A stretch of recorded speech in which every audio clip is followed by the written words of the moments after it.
Sir रुकिए।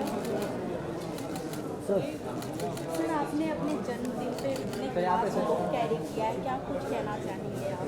ये actually ये मेरे समर्पण का ऐसा मेरा सवाल है।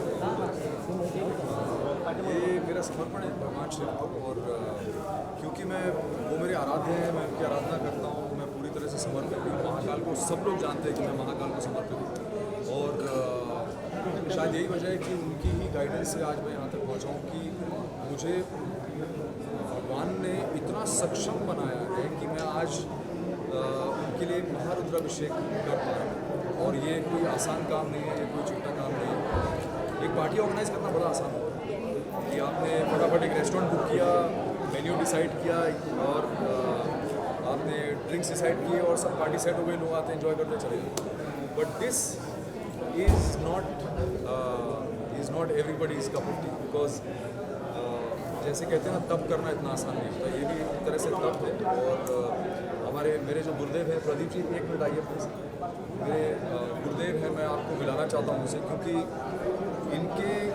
इनके कहने से, इनकी आज्ञा से ही आज ये श्री प्रदीप किराड़ू जी हैं, और ये मेरे गुरु भी हैं, मेरे भाई भी हैं, मेरा परिवार भी है।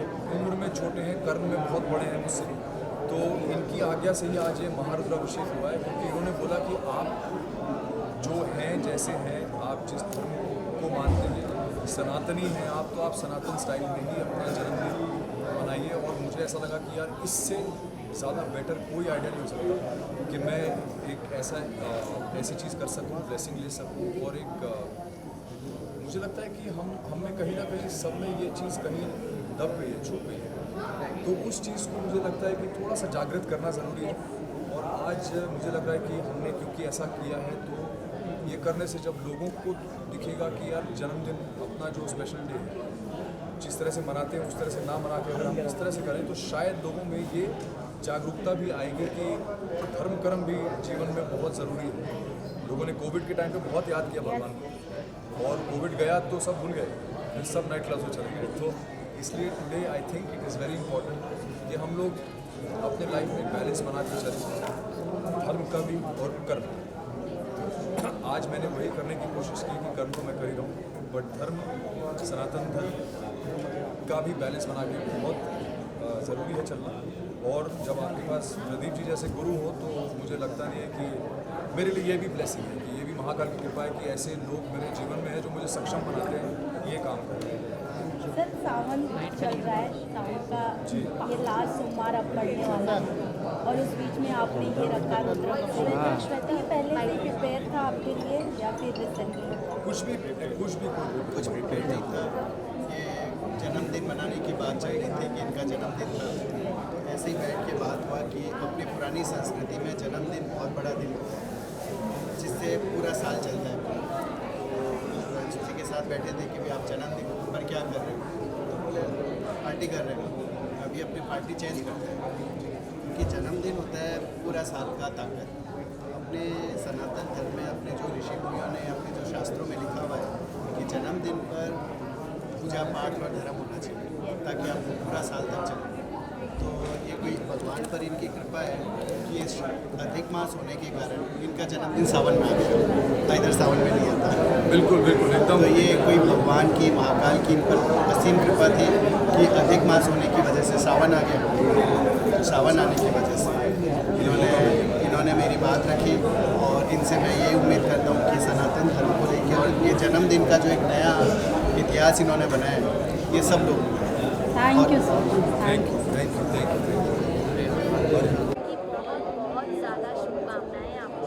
Thank you. और आपने इस बार मतलब नए तरीके से श्रावण महीने में, कोइंसिडेंस भी ये है कि श्रावण महीने में आपका जन्मदिन है, क्या कहना चाहेंगे? मुझे लगता है कि मेरे ऊपर बहुत बहुत बड़ी कृपा है भगवान महाकाल की। तो क्योंकि मैं उनको समर्पित हूँ, और मुझे ऐसा लगता है कि मेरा जीवन महाकाल ही चला रहे हैं, और इतने सालों से मैं समर्पित हूँ। और जैसे जैसे मैंने अपने जीवन में अपने अंदर और अपने आसपास जिस तरह के बदलाव देखे हैं, महसूस किए हैं, और आज मैं जो भी हूँ, जहाँ भी हूँ, चाहे वो आंतरिक रूप से हो या बाहर के तरफ से। मुझे ऐसा लगता है कि सब कुछ उनकी गाइडेंस से हुआ है। तो मुझे ऐसा लगता है कि महाकाल मुझे उंगली पकड़ के चलाते हैं। तो आज ये समय जो है श्रावण का, और इसी समय में मेरा जन्मदिन आना, इसी समय में अधिक मास लगना, और उसी समय में मुझे मेरे गुरुदेव का ये कहना कि आप जैसे हैं आप उस तरह से ही अपना जन्मदिन मनाइए। तो मैंने कहा यार इससे बढ़िया कोई थॉट नहीं हो सकता, कोई आइडिया नहीं हो सकता। और आज शायद यही महाकाल की ब्लेसिंग है कि मैं ये सब कर पाया हूँ, क्योंकि ये सब करना, जैसे मैंने पहले बोला, ये कोई छोटी चीज़ नहीं है, ये कोई आसान चीज़ नहीं है, ये बहुत बड़ी तपस्या होती है। सर हम जानना चाहेंगे बॉलीवुड स्टार हो या फिल्म टीवी इंडस्ट्री के स्टार, हर कोई पार्टी लेट नाइट पार्टी करते हैं, बट आपने ये यूनिक कॉन्सेप्ट देखा कि नहीं सावन है और मेरा जन्म। ये असल में यूनिक कॉन्सेप्ट तो नहीं है, ये ये हमारी संस्कृति है एक्चुअली, है ना। और ये हमारी संस्कृति में, प्रदीप जी आप प्लीज़ मेरे साथ आइए ना। मैं मेरे गुरुदेव जो है ना, इनके बिना मैं कहीं जो है खड़ा नहीं हो पाता हूँ आजकल। नहीं, पर इसलिए ये तो खैर मैंने हंसी में बोला, पर फैक्ट ये है कि जब आपके जीवन में हमेशा कोई ना कोई, जब भगवान की कृपा होती है तो वो कृपा किस रूप में आती है मालूम है? गुरु के रूप में आती है।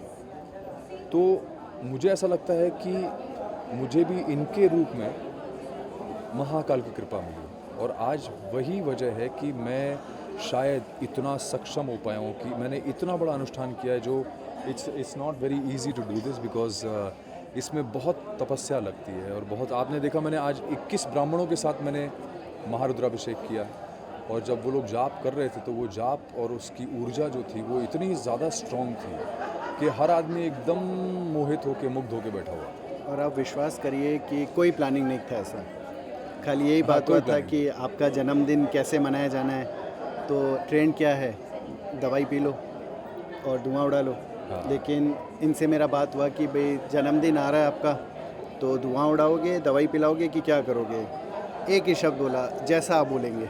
मैं फिर मेरे तरीका तो ये है, क्योंकि अपने संस्कृति में, अपने जो हिंदू संस्कृति, अपने सनातन धर्म में जन्मदिन वो होता है जिस दिन अपने पैदा हो गए। तो अपने लिए तो नया साल तो अब स्टार्ट हुआ है, ना कि 1 जनवरी को, कि ना कि किसी को।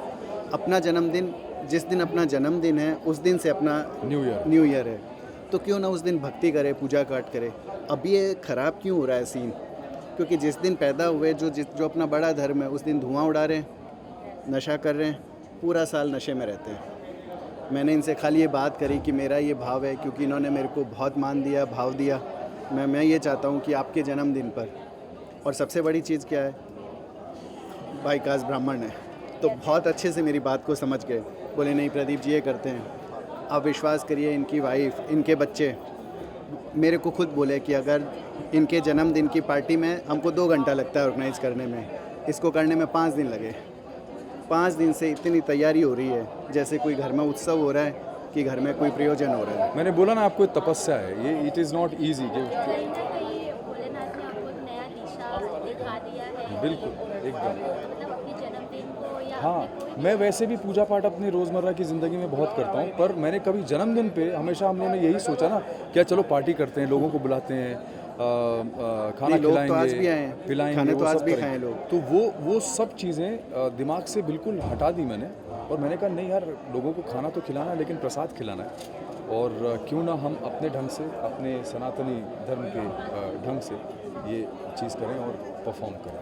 सर जैसे कि हमने अनुपमा में आपको देखा है, बहुत कुछ, मतलब बहुत लोग पसंद कर रहे हैं आप, और जो स्टोरी है वो काफ़ी लोग उससे रिलेट करता है कहीं ना कहीं। तो आपको कैसा लगता है, क्योंकि जब रियलिटी शो भले ही हम कहते हैं, बट उससे ऑडियंस के साथ कनेक्ट करना बहुत मुश्किल हो जाता है, क्योंकि रियल लाइफ की स्टोरी कहीं ना कहीं होता है। जी, तो आप क्या कहना चाहेंगे? नहीं, मैं यही कहूँगा कि हमारे शो की सबसे बड़ी ताकत यही रही है कि उसमें जितने भी किरदार हैं हमारे कहानी में, वो हर किरदार हर एक परिवार के साथ, हर एक परिवार के किसी न किसी किरदार के साथ जुड़ता है और उसका कनेक्ट होता है। इसीलिए शायद, और हम मेरे ख्याल से दुनिया की सबसे बड़ी मध्यम वर्गीय सोसाइटी, और उस मध्यम वर्ग से हम सभी लोग आते हैं। तो जितने भी छोटे बड़े लोग हैं सब उसी वर्ग से आते हैं, और मुझे ऐसा लगता है कि शायद ये सबसे बड़ी वजह है कि हर परिवार यहाँ से लेकर US, Canada, UK, Mauritius, Pakistan, हर जगह वो जो फैमिली है ना, वो हमारे फैमिली के किसी ना किसी मेंबर से जुड़ी हुई है। और शायद यही सबसे बड़ी वजह है, क्योंकि उसमें हर किरदार रिलेटेबल है और हर किरदार से मामा, चाचा, बहन, भाई, दादा, दादी, नाना, नानी, ये हर हमारी फैमिली में हम लोग देखते हुए आए। सो आई थिंक वही चीज़ कनेक्ट करती है ऑडियंस से और वही सेंटिमेंट कनेक्ट। सर, हम जानना चाहेंगे कि महादेव का कितना कृपा रहा आप पे? मैं हर रोज़ एक नई सुबह देख रहा हूँ, सांस ले रहा हूँ। यही महाकाल की सबसे बड़ी कृपा है कि मैंने एक और नया दिन देखा अपने जीवन में। हर सुबह मैं ऊपर वाले को नमन करता हूँ इस बात का कि ये मेरे ऊपर बहुत बड़ी कृपा है कि मैंने आज एक और दिन देखा उनकी कृपा से, और आज का सूरज फिर देख रहा हूँ। तो ये हर दिन सबसे बड़ी बात क्या है, इनको फ़ोन करो आप, ये हेलो नहीं बोलेंगे, जय महाकाल बोलेंगे। कभी इनको कोई फ़ोन करो, हेलो नहीं बोलेंगे, बोले जय महाकाल।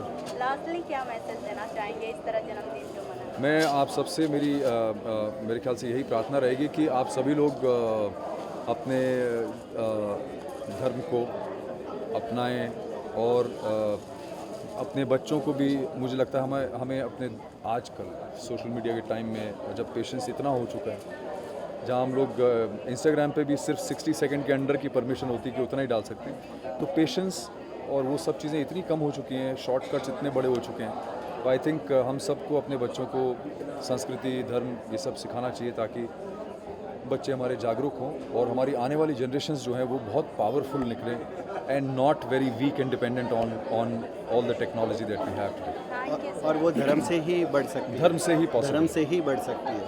तो जन्मदिन ऐसे मनाओ जैसे सुधांशु जी ने मनाया। इन्होंने एक नया इतिहास बनाया कि अपने बच्चों का और अपना जन्मदिन ऐसे होना चाहिए, बाद बाकी पार्टी वार्टी आप पूरा साल करते रहो। Thank you so much. Thank you so much. Birthday celebration हो रहा है, क्या कुछ कहना चाहेंगे? कैसा लगा डेकोरेशन और ये सब कुछ celebration? बहुत अच्छा है। नोइंग सुधांशु और श्रावण में उनका बर्थडे है एंड वो महादेव के इतने बड़े भक्त हैं, तो डेफिनेटली मुझे पता था कि कुछ ऐसे ही वो करेंगे। वो ऐसे ही नॉर्मल इसमें इतना पूजा पाठ और सब करते हैं, तो बर्थडे के वक्त श्रावण शुरू हुआ है, तो वो तो डेफिनेटली महारुद्र अभिषेक उन्होंने जो किया है, मुझे तो बहुत अच्छा लगा, बहुत अच्छा लगा। मैम, आपका कोई अपकमिंग प्रोजेक्ट हो जिसमें हमें आपको देखने को मिले? वेल अभी तो मैं कुछ नहीं कह सकती, बट कुछ अच्छा अगर आएगा तो डेफिनेटली मैं मीडिया को इन्फॉर्म करूँगी। अभी तो मैंने कुछ लिया नहीं है, but yes I am waiting for something, some good project to come. And कुछ अगर डेफिनेटली कुछ ऐसा प्रोजेक्ट आए जो मुझे लेने में पसंद आए और मुझे लगे कि हाँ मैं ये प्रोजेक्ट करना चाहती हूँ, तो मैं डेफिनेटली लूँगी। Because just for the sake of taking a project I do not take a project which everybody knows. कुछ अच्छा ऑफर, कुछ अच्छा प्रोजेक्ट ऐसा रहा तो मैं डेफिनेटली करूँगी। Thank you ma'am. Thank you so much. Thank you. Thank you.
मैं बहुत खुश हूँ और बहुत गर्व महसूस करता हूँ कि आज सुधांशु ने इस इतने ब्यूटीफुल तरीके से अपना बर्थडे सेलिब्रेट किया है। अक्सर एक इनविटेशन कार्ड आता है, 8, साढ़े 8, 9 बजे का टाइम मिलता है और एक वेन्यू होती है कि यहाँ से पार्टी शुरू होगी और लेट नाइट तक चलेगी। बट इस बार इनविटेशन बहुत अलग था और हम आज जो है इतना बड़ा एक महोत्सव मना रहे हैं यहाँ पर, तो जाहिर सी बात है बहुत गर्व महसूस करता हूँ जब हमारे दोस्त, हमारे परिवार के जो सदस्य हैं हमारी परंपराओं को इस तरीके से आगे बढ़ाते हैं। ये हमारी सभ्यता है जो हमेशा हमारे साथ जुड़ी रहनी चाहिए और हमारे बच्चों में हमारे हम परवरिश करते हैं, हमें पीढ़ियों में ये बांटनी चाहिए ये चीज़ें, और यही देखने को मिलता है। और मैं बहुत खुश हूँ कि सुधांशु ने ये थीम रखा है आज का। मैम आप क्या कुछ कहना चाहेंगे? आप क्या कुछ कहना चाहेंगे सुधांशु सर ने? I want to wish him a very very happy birthday. ये बहुत अच्छा उन्होंने प्रोग्राम किया अपने बर्थडे के लिए and wishing him all the best. कहीं ना कहीं इनके बर्थडे के मौके पे सबको स्पिरिचुअल खींच के लाने का एक मतलब जो कॉन्सेप्ट है सब मतलब ब्रांड तरीके से, तो ये थॉट आपको कैसा लगा जब सर मेरे लिए तो क्योंकि अगर आप में से कोई भी जानता है कि मुकेश परिवार में हम गणेश उत्सव को भी बहुत धूमधाम से मनाते हैं, तो एक किस्म से मुझे ऐसा लग रहा है कि हमारा गणेश उत्सव शुरू हो गया है आज के इस पावन अवसर पर, मेरे भाई के जन्मदिन पर। और मुझे लगता है कि हिंदुस्तान में यही तो हमारे कल्चर्स, हमारी जो ट्रेडिशंस हैं, यही तो हमें एक किस्म से हमें बनाते हैं। तो जाहिर सी बात है कि आज वापस एक बहुत ही प्रभावित हुआ हूँ कि यहाँ के ये माहौल देखकर के कितने बड़े पैमाने पे इन्होंने आज ये कार्यक्रम रचाया है, कितने लोग हमारे यहाँ पे आए हैं आज ऑफ कोर्स सुधांशु की बर्थडे के सेलिब्रेशन के लिए भी, और आज के जो है आज का महोत्सव उसको मनाने के लिए भी। तो एक किस्म से बहुत अच्छा लगता है। और जैसे मैंने कहा कि मेरे लिए तो आज से ट्रेडिशन हमारा जो गणेश उत्सव है एक शुरुआत हो गई उसकी। सर कोई अपकमिंग प्रोजेक्ट है जो हमें मैंने अभी एक फ़िल्म कंप्लीट की है, hopefully by the end of the year आपको उसके बारे में भी सुनाई देगा। हाल ही में एक मैंने गाना भी किया था। अब एक OTT जायंट के लिए मैं एक वेब शो कर रहा हूँ, बहुत अच्छा बड़ा वेब शो है। तो अब कुछ इंटरेस्टिंग चीज़ें हो रही हैं, मेहनत कर रहा हूँ, बस उम्मीद करता हूँ दर्शकों तक ये चीज़ें अच्छे से पहुँचें और उन्हें पसंद आए। बहुत बहुत शुक्रिया, थैंक यू। मैम सबसे पहले तो ये बता सुधांशु सर को क्या कहना चाहेंगे, उनका जन्मदिन कुछ यूनिक तरीके से, हालांकि यूनिक नहीं बोल सकते, हमारे परंपराओं को वापस लाना, क्या कहना चाहेंगे? सुधांशु को बचपन से ही जानती हूँ, मतलब हमारी सबकी शुरुआत एक साथ हुई थी। So we been friends for ever, more than 20 years, और जर्नी साथ साथ रही, कभी आगे कभी पीछे। तो बर्थडे हमेशा साथ में रहे हमारे, और इतना अच्छा लग रहा है कि बिल्कुल इस खूबसूरत तरह से अपना बर्थडे मनाना, ये महाकाल का महायज्ञ करना, I think is beautiful. And एक अलग तरह की फीलिंग आ रही है और एक अच्छी खुशी, it's really nice. Rather than party तो हम हर वक्त करते हैं, ये अलग तरह की पार्टी है। और God bless him and God bless everyone, and it's beautiful. Ma'am जहाँ तक हम जानते हैं लोगों ने टीवी एक्टर हो या बॉलीवुड स्टार हो, हर कोई late night party birthday celebrate करता है, यूनिक तरीके से सनातन धर्म को डेडिकेट किया अपना जन्मदिन। तो आप क्या मैसेज देना चाहेंगे हर किसी को? बर्थडे में तो हर कोई इन्वाइट करता है, बट इस तरह एक अलग माहौल में इन्वाइट करना कितनी एक अलग मोमेंट होती है। देखिए, हर एक का अपना तरीका है, और ये इतनी खूबसूरती से मना रहे हैं अपना बर्थडे, और सब मित्र, सब फैमिली, सब साथ में है। आई थिंक इससे खूबसूरत और क्या बात हो सकती है इससे। ओह सॉरी, ओके, अब तो बोल दिया मैंने। Thank you so much.